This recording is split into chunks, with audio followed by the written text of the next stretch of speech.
Hello friend, coordinate geometry से हमारी ये फंडामेंटल वीडियो है। फ्रेंड, फंडामेंटल वीडियो की अगर हम बात करें तो फंडामेंटल वीडियो में हम टॉपिक के कॉन्सेप्ट्स यानी बेसिक्स की बात करते हैं। और किसी भी टॉपिक का अगर हमारा बेसिक क्लियर होता है तो उस टॉपिक से आपकी जो भी प्रॉब्लम्स होती हैं उनको अंडरस्टैंड करना और अंडरस्टैंड करने के बाद उसको सॉल्व करना हमारे लिए काफी इजी हो जाता है। तो फ्रेंड, कोऑर्डिनेट ज्योमेट्री की अगर हम बात करें तो कोऑर्डिनेट ज्योमेट्री के फंडामेंटल को हमने 4 पॉइंट्स में डिवाइड किया है। फर्स्ट आपका introduction, second distance formula, third section formula and fourth area of a triangle. Now friend, first point से स्टार्ट करते हैं और फर्स्ट पॉइंट है आपका इंट्रोडक्शन। इंट्रोडक्शन में हम ये देखेंगे कि कोऑर्डिनेट ज्योमेट्री कैसे स्टार्ट होती है। नाउ फ्रेंड, यहां पर एक प्लेन सरफेस को अगर हम 4 पार्ट्स में डिवाइड कर दें बाय द 2 लाइंस और ये दोनों line perpendicular to each other होनी चाहिए। One more thing, one line parallel to the ground और जो पैरेलल टू द ग्राउंड होगी उसको हम कहते हैं एक्स एक्सिस, और अनदर लाइन जो कि आपकी परपेंडिकुलर टू द ग्राउंड और इस हॉरिजेंटल जो कि एक्स एक्सिस है इससे परपेंडिकुलर होगी, इसको हम कहेंगे वाई एक्सिस। नाउ फ्रेंड, ये एक्स एक्सिस और वाई एक्सिस कोऑर्डिनेट के कॉमन नेम है। अनदर एक और नेम है जिससे हमें कभी कभी प्रॉब्लम्स आ जाती हैं और उसमें हमें कंफ्यूजन होता है। तो एक्स एक्सिस का अनदर नेम है आपका एब्सिसा, इसको एब्सिसा भी कहते हैं और वाई एक्सिस को ऑर्डिनेट भी कहा जाता है। अब यहां पर यह बात आती है कि एब्सिसा और ऑर्डिनेट में भी कभी कभी हमें कंफ्यूजन हो जाता है क्योंकि ये बहुत ज्यादा कॉमन नेम नहीं है। तो इसको हम कैसे याद रखेंगे कि एक्स एक्सिस को एब्सिसा।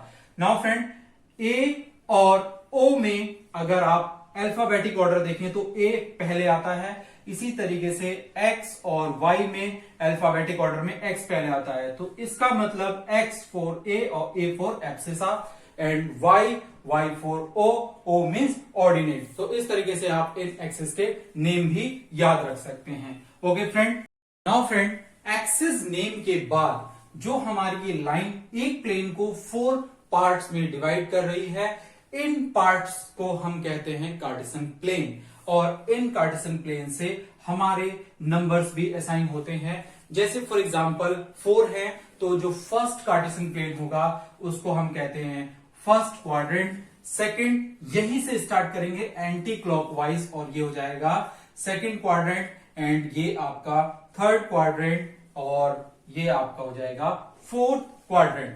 नाउ जहां पर ये आपका इंटरसेक्टिंग पॉइंट है इसको हम कहते हैं ओरिजिन और इसका जो नोटेशन होता है वो होता है 0 0। नाउ फ्रेंड, इसी पॉइंट से अगर आप राइट साइड हॉरिजेंटल मूव करते हैं तो ये आपके होते हैं पॉजिटिव कोऑर्डिनेट यानी कि 1 2 3 4 5। नाउ इसी ओरिजिन से अगर आप अपवर्ड चलते हैं तो ये अपवर्ड पॉजिटिव कोऑर्डिनेट्स होते हैं, मीन्स 1 2 3 4 5 6। नाउ यहीं से ओरिजिन से अगर आप लेफ्ट साइड हॉरिजेंटल मूव करते हैं तो ये आपके नेगेटिव यानी -1 -2 -3 -4 -5 and so on. Now similarly origin से डाउनवर्ड तो ये आपका नेगेटिव होंगे -1 -2 -3 -4 -5 -6। नाउ फ्रेंड, अब यहां से मेन आपकी कोऑर्डिनेट ज्योमेट्री स्टार्ट होती है।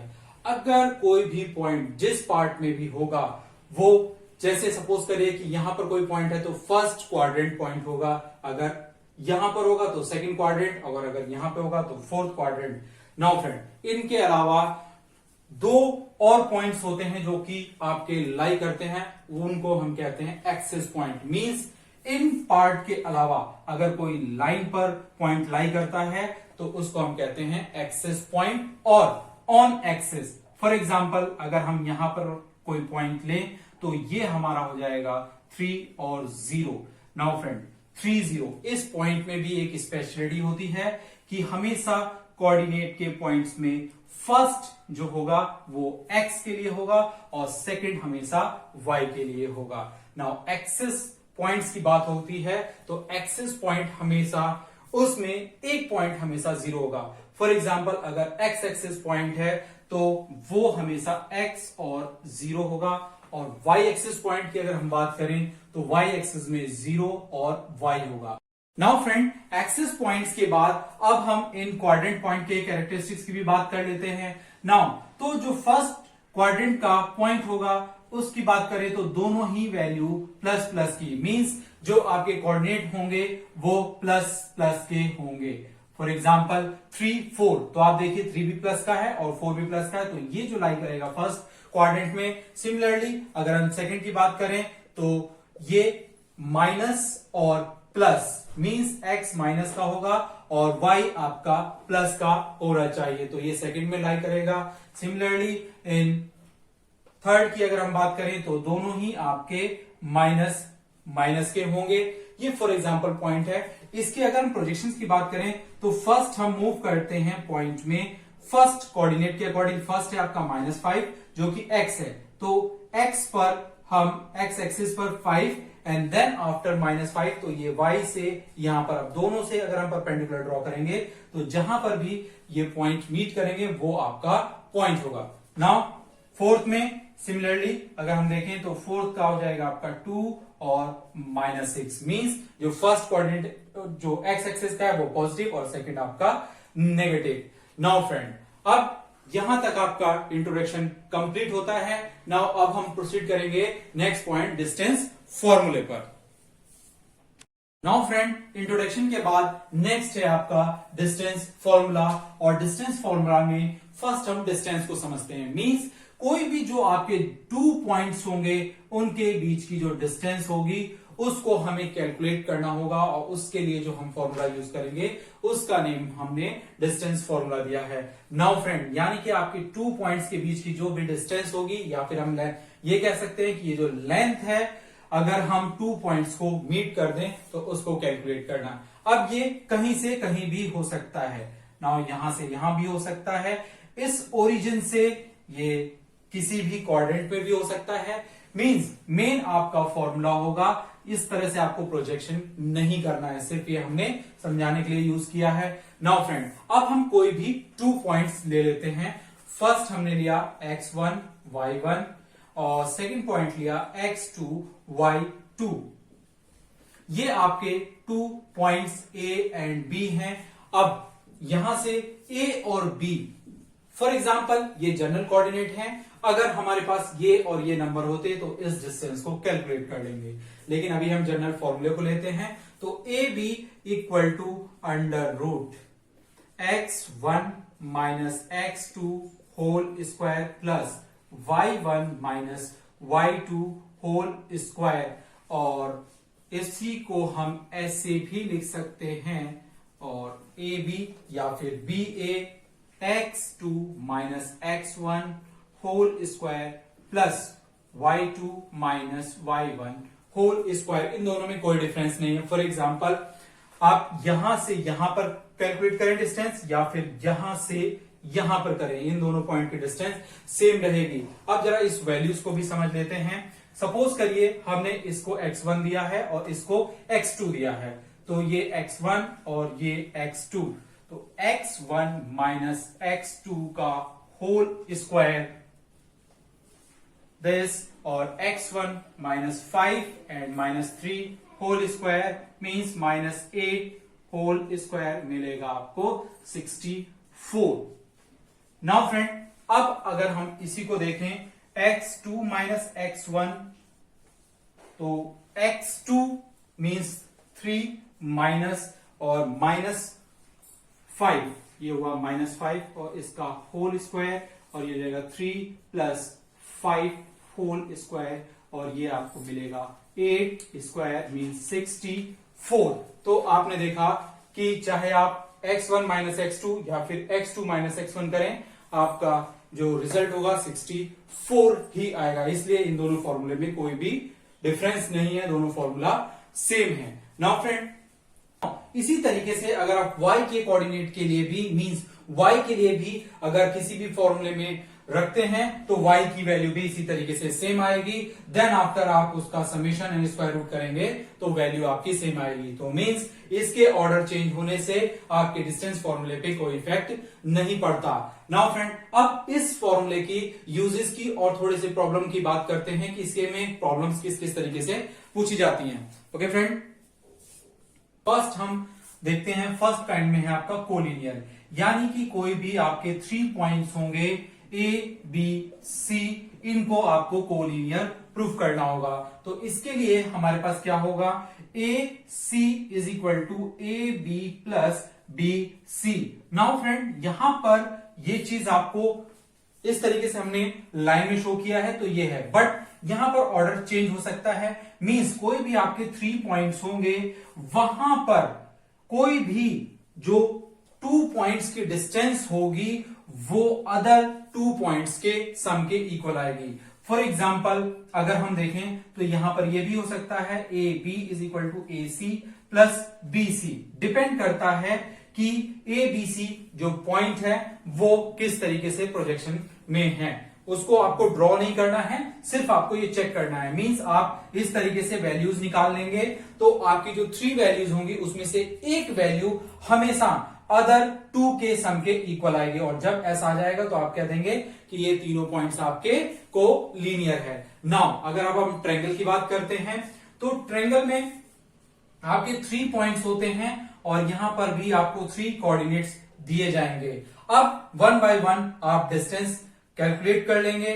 उसके बाद अगर आपको एक राइट एंगल प्रूफ करना है तो मींस आपको यह देखना होगा कि जो सबसे लॉन्गेस्ट साइड होगी उसका स्क्वायर अदर 2 साइड्स के स्क्वायर सम के इक्वल होना चाहिए, तो आप कह देंगे उसको राइट एंगल ट्रायंगल। इसी तरीके से अगर इक्विलेटरल है तो आपकी सारे यानी डिस्टेंस फॉर्मूले के बाद जो डिस्टेंस होगी ऑल पॉइंट्स की वो सेम आनी चाहिए। इसी तरीके से इक्विलेटरल हो गया और आइसोस्केलिस और स्केलिन हो जाएगा।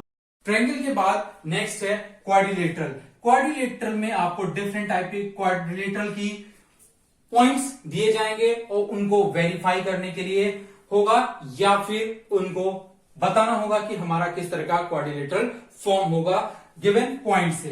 तो फ्रेंड, इसमें एक हम रफ क्वाड्रिलेटरल ड्रॉ करेंगे जिसमें आपकी 4 स्ट्रेट लाइंस होंगी और यहां पर हम किसी भी वर्टेक्स से point A B C D clockwise या फिर एंटी क्लॉकवाइज हम देंगे, यानी A B C D. Now friend, यहां पर ये बिल्कुल नहीं करना है ए बी सी डी, इस तरीके से हमारी प्रॉब्लम कभी भी सॉल्व नहीं हो पाएगी कि इस तरह से हमने पॉइंट दे दिया।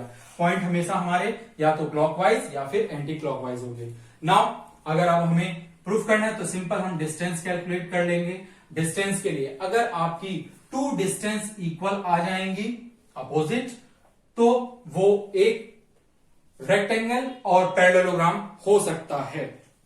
गिवन पॉइंट से हम पहले 1 बाय 1 ईच डिस्टेंस निकाल लेंगे। फॉर एग्जांपल अगर हम इस क्वाड्रिलेटरल के लिए ए बी बी सी और सी डी और डी ए कैलकुलेट कर लेते हैं तो हमारे पास 2 अपोजिट साइड अगर इक्वल आ जाएं और ये इक्वल आ जाएंगी तो आप ये कह सकते हो या तो ये रेक्टेंगल हो सकता है या फिर ये पैरेललोग्राम होगा, क्योंकि पैरेललोग्राम में भी अपोजिट साइड इक्वल होती हैं। नाउ अगर पैरेललोग्राम प्रूफ करना है तो आप यहीं पर कह सकते हैं कि एक पैरेललोग्राम होगा, बट अगर रेक्टेंगल है तो रेक्टेंगल में 1 मोर कंडीशन होती है कि इनके डायगोनल आपके इक्वल होते हैं। मींस आपको ए सी और बी डी भी कैलकुलेट करके उसको इक्वल शो करना होगा। जब आपके पास ये 6 प्रॉपर्टी मिल जाएंगी तब आप कह सकते हैं ये रेक्टेंगल है। सिमिलरली आपका स्क्वायर और रोम्बस के लिए भी हो जाएगा। ओके फ्रेंड, इस तरह से आपकी डिस्टेंस फॉर्मूले में क्वाड्रिलेटरल की प्रॉब्लम्स पूछी जाती हैं। नाउ 4 काइंड की अगर बात करें तो प्रूव दैट के क्वेश्चन में यहां पर कोई भी 2 पॉइंट्स ए और बी गिवन होते हैं, ये और भी पी क्यू या एनी 2 पॉइंट्स होंगे, वहां से कोई अनदर पॉइंट पी जो कि आपका एक्स वाई और ये आपको दोनों पॉइंट गिवन होंगे। इक्वी डिस्टेंस मींस आप ये कह सकते हो A P equal to P B होगा और इससे आपको एक इक्वेशन वेरीफाई करनी होगी, तो वहां पर बस सिंपल आपको A P equal to P B लेना है और ये वेरीफाई हो जाएगा। दूसरी एक्सिस से इक्वी डिस्टेंस होती है किसी भी दो पॉइंट्स की, तो यहां पर आपका ए जो कोऑर्डिनेट होगा, अगर वाई एक्सिस है तो ये हो जाएगा आपका 0 और y, और इक्वी डिस्टेंस लेंगे सिंपल ए बी, और ये अगर P पॉइंट है तो A P equal to P B, बस ये 0 और ये y, ये इक्वेशन आपकी y की फॉर्मेट में हो जाएगी। सिमिलरली y एक्सिस से हमारे पास इस तरह से आ जाएगी। तो ये डिस्टेंस फॉर्मूले के मेन यूजेस थे। नाउ फ्रेंड, नेक्स्ट आपका जो सेक्शन फॉर्मूला है, सेक्शन फॉर्मूले से काफी क्वेश्चंस पूछे जाते हैं, और ये जो प्रॉब्लम होती है वो इस टाइप के लिए होती है कि आपका 2 पॉइंट्स A और B, इसके कोऑर्डिनेट x1 और y1 हैं, और B के कोऑर्डिनेट x2 और y2 हैं। इसको कोई पॉइंट P, यानी इन दोनों पॉइंट को कोई पॉइंट P जो कि x y कोऑर्डिनेट है, वो 2 सेक्शंस में, और वो सेक्शन M1 और M2 में डिवाइड करता है। तो इसके लिए है, अब यहां पर कोई भी चीज, ये M1 और M2 जो कि रेशियो फॉर्मेट में होगा, इसको कैलकुलेट करने के लिए, या फिर इसमें से कोई एक कोऑर्डिनेट किसी भी तरीके से पूछा जा सकता है। तो फ्रेंड, हमारा जो मेन प्रॉब्लम वो P के पॉइंट्स के लिए होगा, यानी x is a coordinate of point P is equal to M1, ये और इसके साथ ये जो B पॉइंट है इसका x कोऑर्डिनेट, यानी ये है आपका x2, तो M1 x2 plus M2 x1 upon M1 plus M2। Now similarly y is equal to M1, यहां पर भी M1 के साथ अब y है, तो यहां हो जाएगा M1 y2 plus M2 y1 upon M1 plus M2। Okay friend, ये सेक्शन फॉर्मूले के लिए मेन यूज किया जाएगा। नाउ अब कोई भी जो 2 पॉइंट्स हैं वो किसी एक्सिस से अगर डिवाइड हो, तो आपके ये जो एक्सिस होगा ये इस पॉइंट को किस रेशोज में डिवाइड करेगा, ये हमें कैलकुलेट करना होगा। मींस M1 और M2, और अगर इस कोऑर्डिनेट की बात करें, क्योंकि ये एक्सिस से है, तो एक्सिस में हमेशा एक पॉइंट 0 होता है, तो ये फ्रेंड y एक्सिस से हो रहा है, तो इसका मतलब x 0 और y इसका कोऑर्डिनेट होगा। नाउ क्योंकि a और b आपके गिवन हैं, तो यहां पर आप x यानी ये वाला अप्लाई करेंगे, और इससे आपका M1 और M2 कैलकुलेट हो जाएगा। सिमिलरली अगर x एक्सिस से कोई 2 पॉइंट सेक्शंस में डिवाइड हो रहे हैं, तो यहां पर कोऑर्डिनेट की बात करें तो x और ये 0, तो आप ये 0 वाला ले लेंगे, उससे आपका M1 और M2 कैलकुलेट हो जाएगा। नाउ फ्रेंड, यहां पर एक कंफ्यूजिंग पॉइंट आता है कि M1 और M2 रेशो में बुक्स में K रेशो 1 एज्यूम किया जाता है, कि यानी कोई भी पॉइंट है उसको A B C पॉइंट उसको K और 1 में डिवाइड कर रहा है। तो यहां पर ये आता है कि हमेशा ये यूनिट क्यों या यूनिट ही कैसे हो सकता है। तो फ्रेंड, इसमें डाउट होने के लिए कोई भी इतनी रिक्वायरमेंट नहीं है। क्यों? क्योंकि अगर आप देखें तो K की वैल्यू यहां पर डिपेंड करेगी, और K की वैल्यू सपोज करिए कि 2/3 आती है। फॉर एग्जाम्पल, अगर आपने M1 और M2 ना एज्यूम करके K रेशो 1 लिया है, तो K की वैल्यू अगर 2/3 आ जाएगी, तो मींस ये जो रेशो हो जाएगा वो हो जाएगा 2/3 रेशो 1। और इसको, इस रेशो को अगर आप सिंपलेस्ट फॉर्म में कन्वर्ट करें तो ये किया जा सकता है 2/3 इंटू 3 रेशो 1 इंटू 3, यानी कि दोनों रेशो में एक कांस्टेंट नंबर से आप मल्टीप्लाई कर सकते हैं। ये एक रेशो का कॉन्सेप्ट होता है, इससे कैंसिल होके ये आ गया 2/3। मींस अगर आप K और 1 लें तब भी आपका आंसर आ जाएगा, और अगर M1 और M2 लेते हैं तब भी आपका आंसर आ जाएगा। तो यहां पर बिल्कुल भी कंफ्यूज होने की जरूरत नहीं है कि K रेशो 1 लिया जाए या M1 और M2 रेशो लेते हैं। ओके फ्रेंड, नाउ सेक्शन से आपके इस तरह से डाउट्स पूछे जाते हैं। फ्रेंड, सेक्शन फॉर्मूले में एक और इंपॉर्टेंट पॉइंट है कि कोई भी लाइन बाइसेक्ट हो, ट्राइसेक्ट हो, या फिर sum equal parts 4 part 5 part में डिवाइड हो, तो उनके पॉइंट्स को फाइंड आउट करना। तो फ्रेंड इसमें क्या होगा कि आपको गिवन पॉइंट्स ए बी होंगे और बाइसेक्ट, बाइसेक्ट का मतलब होता है कि टू इक्वल में, तो P के पॉइंट फाइंड आउट करने X और Y, फॉर्मूला आपका यही होगा। लेकिन M1 और M2 1 और 1 क्योंकि दोनों इक्वल हैं। इसी तरीके से अगर ये ट्राइसेक्ट हो जाए तो ट्राइसेक्ट का मतलब हो गया 3 पार्ट्स यानी P और Q। तो यहां पर X Y और ये X Y, P के लिए जो आपका होगा 1 और ये 2 रेशो यानी 1:2 लिया जाएगा M1 and M2।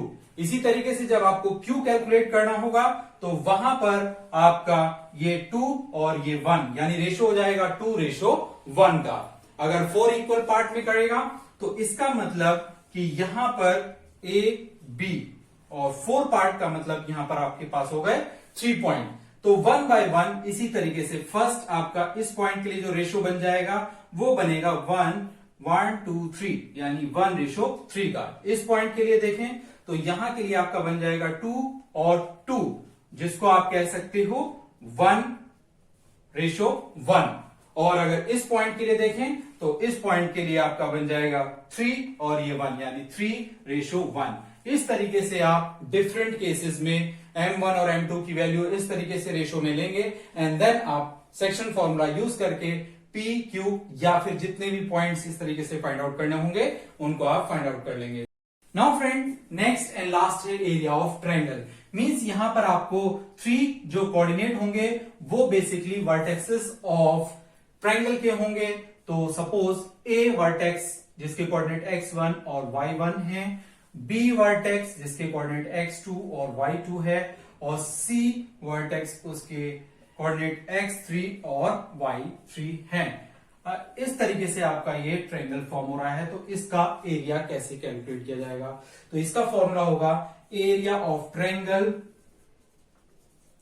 Is equal to half into, friend यहां पर याद करने के लिए एक साइकिल ले लेते हैं हम 1 2 3, हमेशा इस तरीके से ये साइकिल आपकी होगी। तो x1 1 के बाद आपके पास 2 y2 minus y3 plus x2 y3 minus y1, next आपका x3 y1 माइनस y2। तो इस तरीके से आपका एरिया निकल जाएगा। नाउ ये आपका एरिया ऑफ ट्रायंगल होता है और इसके यूजेस की बात करें तो एक यूजेस इसका ये होता है कि ट्रायंगल का एरिया निकालना, दूसरा कोई भी जो 3 पॉइंट्स होंगे उसको कोलिनियर प्रूफ करना। तो उसके लिए आपको क्या होगा कि अगर कोई भी 3 पॉइंट्स कोलिनियर होंगे तो वो एक स्ट्रेट लाइन फॉर्म करेगा, मींस उसका एरिया 0 होगा। मींस ये अगर 3 वर्टेक्स के पॉइंट्स दिए जाएं और उसको इस फॉर्मूले में पुट करें और उसका आंसर अगर 0 आ जाएगा तो आप कह सकते हैं कि वो पॉइंट्स आपके कोलिनियर पॉइंट्स हैं। ओके, नाउ नेक्स्ट इसी से आपको किसी क्वाड्रिलेटरल का अगर एरिया निकालना है तो सिंपली आप क्वाड्रिलेटरल के इस तरह से vertex A B C D और कोई भी 2 पॉइंट्स को ज्वाइन कर देंगे तो एक ट्रायंगल ये बन गया, एक ट्रायंगल ये बन गया। इस ट्रायंगल का एरिया इससे निकाल लेंगे, फिर इस ट्रायंगल का एरिया इससे निकाल लेंगे, देन दोनों को ऐड कर देंगे तो एक क्वाड्रिलेटरल का भी एरिया निकल जाएगा। एक और आता है इसका यूज, कोई भी 3 पॉइंट्स कोलिनियर पहले से ही गिवन होते हैं और वहां पर किसी कंडीशन को प्रूफ करना होता है तो वहां पर हम क्या करेंगे, इस इक्वेशन को लेंगे और इक्वल टू 0 रखेंगे। मींस आप ये कह सकते हो कि x1 y2 minus y3 plus x2 y3 minus y1 plus x3 y1 minus y2, क्योंकि हमें पहले से ही जो पॉइंट्स हैं वो कोलिनियर गिवन है, या फिर ये कहा जाएगा कि ट्रायंगल का एरिया 0 है तो इक्वल टू 0 रखेंगे और यहां पर जो भी हमें प्रूफ करना होगा वो कैलकुलेट करने के बाद अपने आप हो जाएगा। ओके फ्रेंड, ये कोऑर्डिनेट ज्योमेट्री का हमारा फंडामेंटल वीडियो था। Friend I hope you understand all concepts of the coordinate geometry. इसकी वेटेज एग्जाम में अच्छी होती है, बहुत ध्यान से क्लियरली इसको करना। नेक्स्ट वीडियोस में हम इस टॉपिक्स की प्रॉब्लम्स के साथ मिलेंगे। अगर फ्रेंड्स वीडियो आपको पसंद आई हो तो इसको शेयर और लाइक जरूर करना और चैनल को सब्सक्राइब जरूर कर लेना। Thank you.